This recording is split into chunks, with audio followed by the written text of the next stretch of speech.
ప్రభునందులారా, దేవుని యొక్క వాక్యములో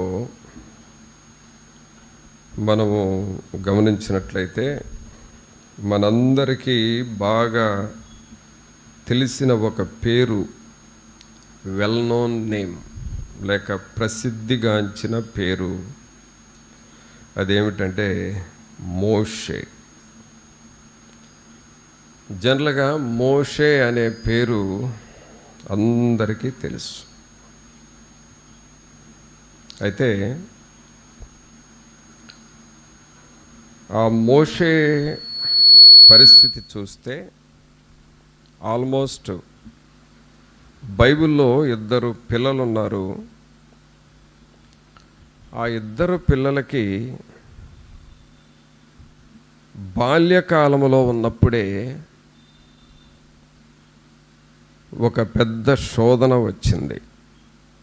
పెద్ద శోధన బాల్యకాలంలోనే. ఒకరు ఎవరయ్యారంటే మోషే. మోషే తల్లికి పుట్టినప్పుడే ఆ తల్లి దగ్గర పెంచే పరిస్థితులు లేవు మోషేని. అక్కడ ఏమైంది అనంటే, ఆ దేశంలో మగపిల్లలని అందరినీ చంపేస్తున్నారు. ఎందుకంటే ఇశ్రాయేలు ప్రజలు మగపిల్లలు, మగ సంతానం ఎక్కువైపోతున్నారు. రేపు రాబోయే కాలంలో వీళ్ళు మనకు ఐగుప్తు దేశానికి శత్రువులుగా మారతారు అని గ్రహించి ఈ ఇశ్రాయేలు పిల్లలు, మగపిల్లలందరినీ చంపేయండి అని ఒక శాసనం వచ్చింది ఐగుప్తు దేశంలో. ఆ సమయంలో ఈ పిల్లవాడుగా ఉన్న మోషేను మరి ఎక్కడ చంపేస్తారో అని వాళ్ళ తల్లి ఏం చేసిందంటే, ఒక జమ్ము పెట్టి చేసి ఆ పిల్లవాడిని ఆ పెట్టెలో పడుకోబెట్టి, ఐగుప్తు దేశానికి ప్రక్కనే నైలు నది ఉంటుంది. మనకు కృష్ణా నది ఎలాగో అలాగ ఆ దేశం ప్రక్కన నైలు నది, ఆ నదిలో పడేశారు. అంటే మోషే పుట్టిన పిల్లవాడుగా ఉన్నప్పుడే, వెరీ ఇన్ఫాంట్ స్టేజ్, చాలా శిశువు దశగా ఉన్నప్పుడే ఆ పిల్లవాడిని మరి అతని మరణానికి వదిలేయాల్సి వచ్చింది. బాల్యకాలంలోనే మరణాన్ని ఫేస్ చేశాడు మోషే. మోషేకు సిమిలర్గా, దగ్గరగా ఇంకొక బాలుడు ఉన్నాడు. ఆ పిల్లవాడు కూడా పుట్టినప్పుడే మరణాన్ని ఫేస్ చేయాల్సి వచ్చింది. ఆయన ఎవరయ్యారంటే యేసు ప్రభు. యేసు ప్రభు జన్మించాడు అన్న సంగతి తెలుసుకొని మరి అక్కడున్న ఆ రాజు, హెరోదు రాజు, నాకు వేరే రాజు ఎదురయ్యేటట్లున్నాడని తెలుసుకొని 2 సంవత్సరాల కంటే తక్కువగా ఉన్న మగపిల్లలందరినీ సంహరించండి అని హెరోదు రాజు శాసనం చేశాడు. అందువలన మగపిల్లలందరినీ ఆ టైంలో వధించేశారు. రామాలో అంగలార్పు వినబడెను అని మనం చదువుతాం. అంటే ఆ పట్టణం అంతా మగపిల్లల్ని చంపేశారు. క్లియరా? బైబిల్లో మీకు తెలిసిన 2 మాటలు తెలిసినవే, కానీ అవి 2 కంపారిజన్లో పెడితే మీకు అండర్స్టాండింగ్ వస్తుంది. ఈ పాత నిబంధనలో మోషే అనే బాలుడు, క్రొత్త నిబంధనలో యేసు ప్రభు అనే బాలుడు, వీళ్ళిద్దరికీ బాల్యకాలంలోనే ఒకే రకమైన శోధన వచ్చింది. అందువలన మోషే మరి ఎక్కడ చనిపోతాడో, ఎక్కడ చంపేస్తారో అనే తల్లి భయపడి నైలు నదిలో వదిలేసింది. అలాగే యేసు ప్రభువును కూడా ఎక్కడ చంపేస్తారో అని మరి దేవదూతలు ఆయనను కాపాడారు. అనగా యేసు ప్రభువుకి, అంటే యేసు ప్రభు యొక్క పుట్టుకకు మోషే యొక్క పుట్టుకకు కొంచెం దగ్గర సంబంధం మనకు కనబడతా ఉంది. అయితే ప్రియులారా, మోషే అంటే అర్థం ఏంటంటే నీళ్ళల్లో నుండి తీయబడినవాడు అని అర్థం. మీనింగ్ వచ్చేసరికి నీళ్ళల్లో నుండి తీయబడినవాడు. జనరల్గా ప్రియులారా, నీళ్ళు అలాగే అగ్ని రెండు ఈక్వల్. కాకపోతే నీళ్ళేమో చల్లగా ఉంటాయి, అగ్ని వేడిగా ఉంటుంది. కానీ నీళ్ళల్లో పడ్డ వ్యక్తి బ్రతికి బయటపడటం కష్టం. అలాగే అగ్నిలో పడిన వ్యక్తి బ్రతికి బయటపడటం కూడా కష్టమే. కాకపోతే అవి రెండు, ఒకటి వేడి ఒకటి చల్లదనం అనే. కానీ నీళ్ళల్లో పడ్డ వ్యక్తి బయటకు రాలేడు, అగ్నిలో పడ్డ వ్యక్తి బయటకు రాలేడు. కానీ మోషే నీళ్ళల్లో పడ్డాడు, ఆ నీళ్ళల్లో పడి చావవలసిన పిల్లోడు. కానీ అతను బ్రతికి బయటపడ్డాడు. అందుకని నీళ్ళల్లో నుండి తీయబడినవాడు అని అర్థం వస్తుంది. అంటే పిల్లరా, ఈ బాలుడు పుట్టుక వేదనగా ఉన్నది, అలాగే బాల్యము శ్రమలతో ఉన్నది, అలాగే పెంపకము కూడా తల్లి దగ్గర పెరగలేదు, వేరే ఇళ్లలో పెరగాల్సి వచ్చింది. ఒక రకంగా చెప్పాలి అనంటే తృణీకరించబడిన వాడు, త్రోసివేయబడిన వాడుగా ఉన్నాడు మోషే. ఇక్కడ కంపారిజన్ చేస్తే మోషే కుటుంబము చేత తృణీకరించబడ్డాడు, సొంత జనుల చేత తృణీకరించబడ్డాడు.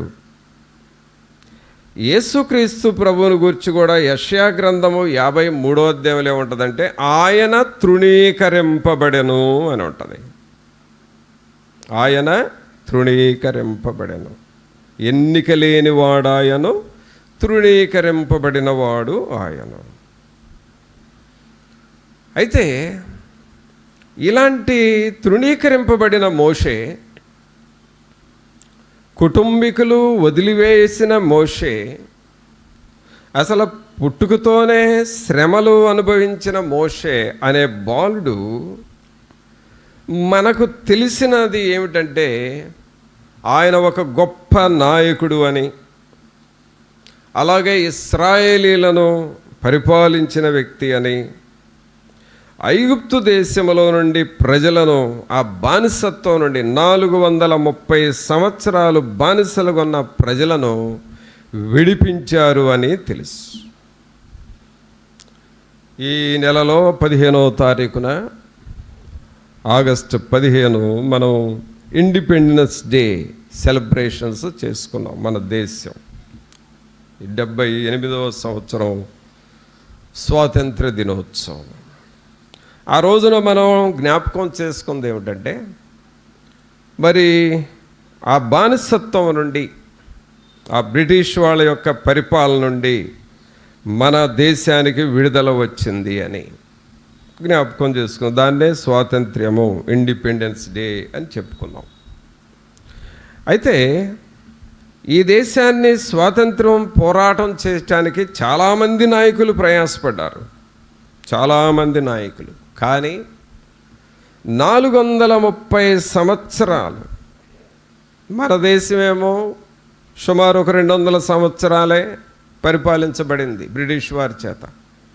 కానీ ఇశ్రాయేలీలు ఐగుప్తు దేశము చేత 430 సంవత్సరాలు పరిపాలించబడ్డారు, బానిసలుగా ఉన్నారు. ఇప్పుడు వారిని విడిపించటానికి ఎంతమంది నాయకులు కలిశారు అనంటే ఎక్కువ మంది ఏమి లేరు. ఎక్కువ మంది కూడా కాదు, అసలు ఎవరూ లేరు. ఏకైక నాయకుడు మోషే. ఏకైక నాయకుడు, సింగిల్ లీడర్.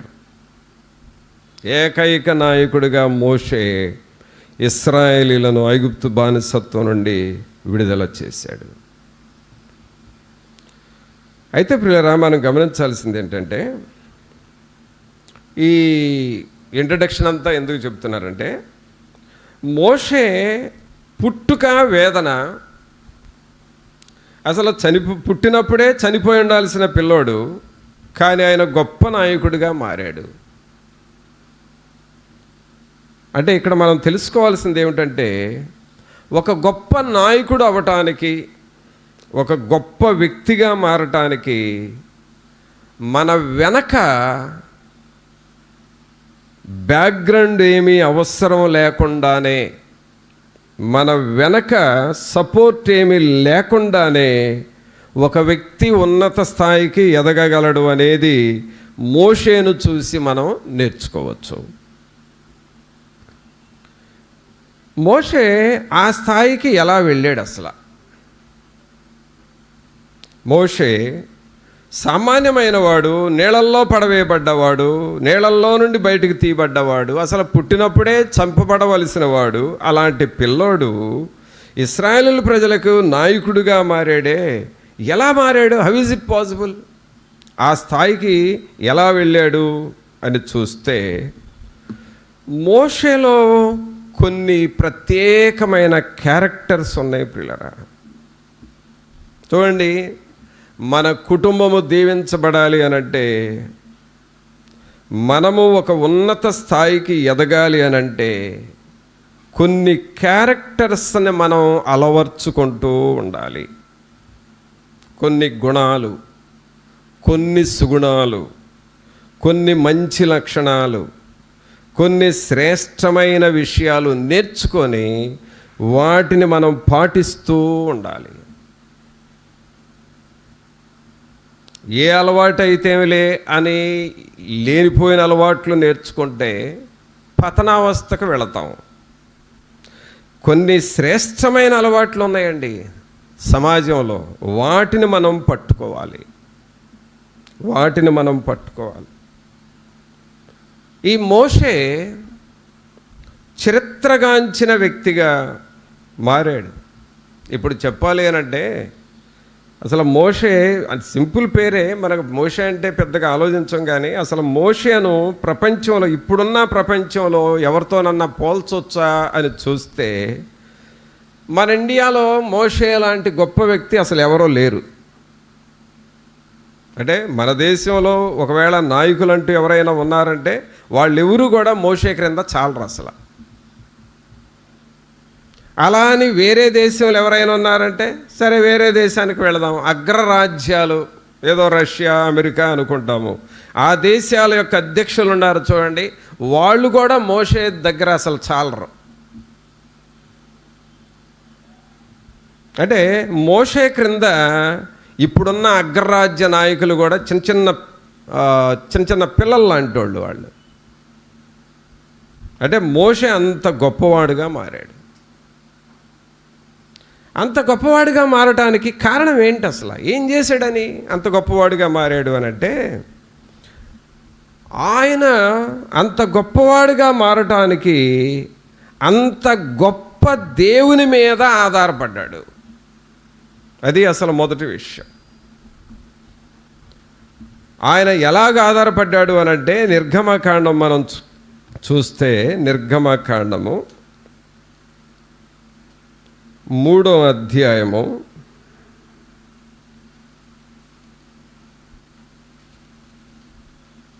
13-14 వచనాలు చదువుదాం. మోషే, చిత్తగించుము, నేను ఇశ్రాయేలీల యొద్దకు వెళ్ళి వారిని చూచి మీ పితరుల దేవుడు మీ యొద్దకు నన్ను పంపెనని వారితో చెప్పగా వారు ఆయన పేరేమి అని అడిగిన ఎడల వారితో నేనేమి చెప్పవలెనని దేవుని అడిగాను. అందుకు దేవుడు, నేను ఉన్నవాడను అనువాడనై ఉన్నానని మోషేతో చెప్పాను. ఇక్కడ దేవుడు అంటున్నాడు, ఆయన పేరేంటి అని అడిగితే నేనేం చెప్పాలంటే నేను ఉన్నవాడను. అందరం చెబుదాం ఈ మాట, నేను ఉన్నవాడను అనువాడనై ఉన్నాను. అంటే నేను ఉన్న దేవుణ్ణయా, నేను ఉన్నవాడను అని చెప్పు. ప్రియరా, మోషే అంత గొప్ప స్థాయికి ఎలాగూ ఎదిగాడు అనంటే ఉన్న దేవుణ్ణి నమ్మాడు. అంటే నాతో దేవుడు ఉన్నాడు, నా జీవితంలో దేవుడు ఉన్నాడు, నా కుటుంబంలో దేవుడు ఉన్నాడు, నా భవిష్యత్ అంతటినీ దేవుడు నడిపిస్తాడు. ఆయన ఉన్న దేవుడు, ఆయన ఉన్నవాడు అని మోషే దేవునిని నమ్మాడు. ఇప్పుడు ఉన్న దేవుడు అని నమ్మిన తర్వాత ఈ దేవుని ఎదుట ఎలాగూ మారిపోయాడు అని చూస్తే సంఖ్యాకాండం చూద్దాం. ఆ దేవుని ఎదుట మోషే ఎలాగూ మారిపోయాడు అని అంటే సంఖ్యాకాండము 12వ అధ్యాయము, సంఖ్యాకాండము 12వ అధ్యాయము 3వ వచనం చూడండి. యెహోవా ఆ మాట వినెను, మోషే భూమి మీదనున్న వారందరిలో మిక్కిలి సాత్వికుడు. చూసారా? చూడండి, మోషే గొప్పవాడుగా మారటానికి మొదటి కారణం ఏమిటంటే ఆయన సాత్వికుడుగా జీవించాడు. సాత్వికుడు అంటే తగ్గించుకునే మనస్సు గలవాడు, దీనుడు, సాత్వికుడుగా ఆయన బ్రతికాడు. ఈయన జననం చూస్తే దయనీయమైన స్థితి. ఈయన పరిస్థితి చూస్తే బాల్యంలోనే నీళ్ళల్లో పడి చావలసిన పిల్లోడు. కానీ ఆయనకు ఒక దేవుడు ప్రత్యక్షమయ్యాడు. ఆ దేవుడు ఎవరంటే ఉన్నవాడు. ఆయన ఉన్నాడు, నీళ్ళల్లో నుండి తీసింది ఆయనే అని నమ్మాడు. నాకు భవిష్యత్తునిచ్చేది ఆయనే అని నమ్మాడు. ఇంకా చెప్పాలి అంటే తల్లిదండ్రులు ఉన్నా కూడా తల్లిదండ్రులు లేని పిల్లోళ్ళలాగా బ్రతికాడు. నన్ను ఆదరించేది ఆయనే, ఆయన ఉన్నవాడు అని దేవుణ్ణి నమ్మాడు. ఆ దేవుని ఎదుట ఎలాగ మారిపోయాడంటే సాత్వికుడుగా మారిపోయాడు. ప్రభునందులేరా, మన జీవితాలు ఆశీర్వదించబడాలి అనంటే దేవుని దగ్గర మనం సాత్వికులుగా మారాలి. We must humble our self. మనల్ని మనం తగ్గించుకోవాలి, దీనులముగా ఉండాలి.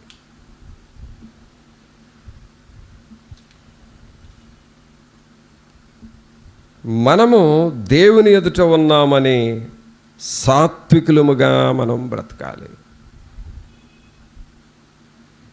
యేసుక్రీస్తు ప్రభువారు కూడా చెప్పిన మాట ఏమిటంటే సాత్వికులు ధన్యులు, వారు భూలోకమును స్వతంత్రించుకుంటారు.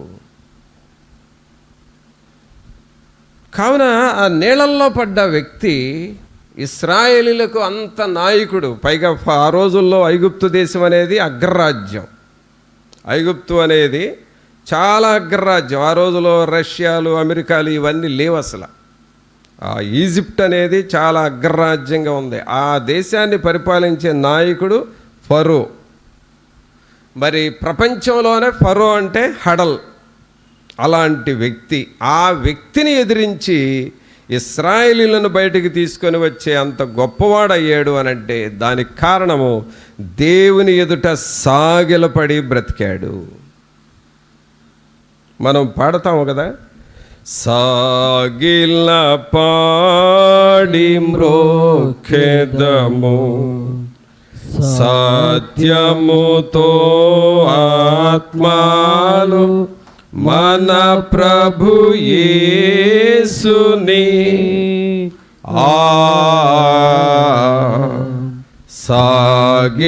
సాగిలపడి మ్రోఖెదము.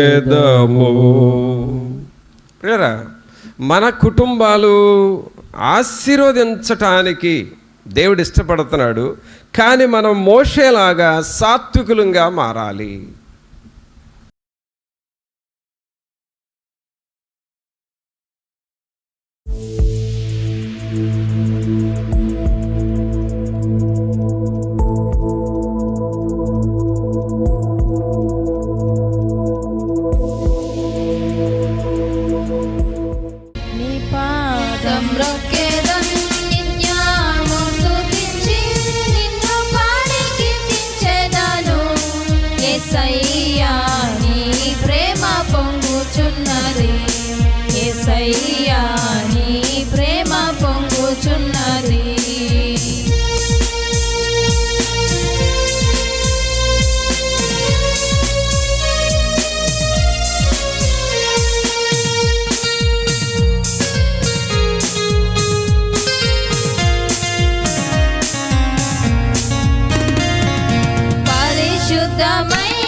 యేసయ్యా నీ ప్రేమ పొంగుచున్నది.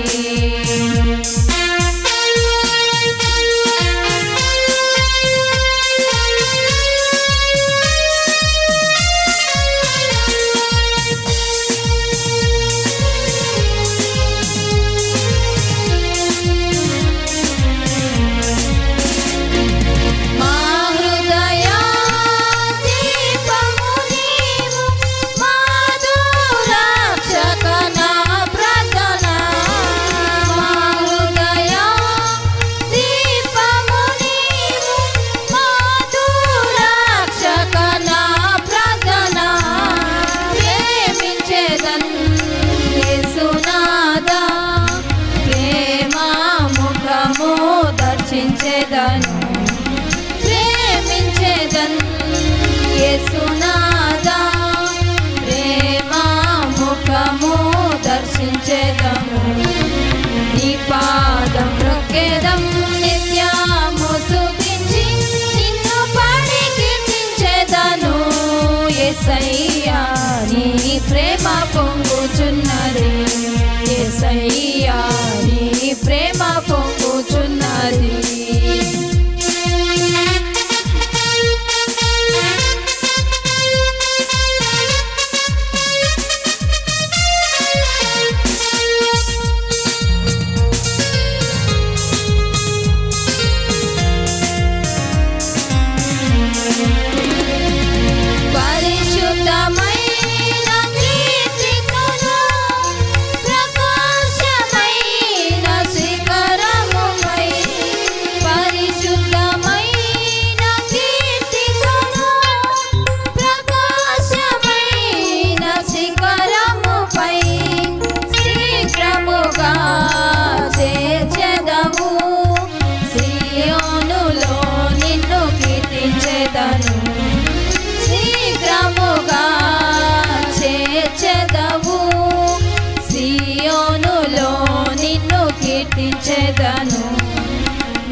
మ్రొక్కెదం నిత్యము స్తుతించి నిన్ను పాడి కీర్తించెదను యేసయ్యా నీ ప్రేమ పొంగుచున్నది యేసయ్యా నీ ప్రేమ పొంగుచున్నది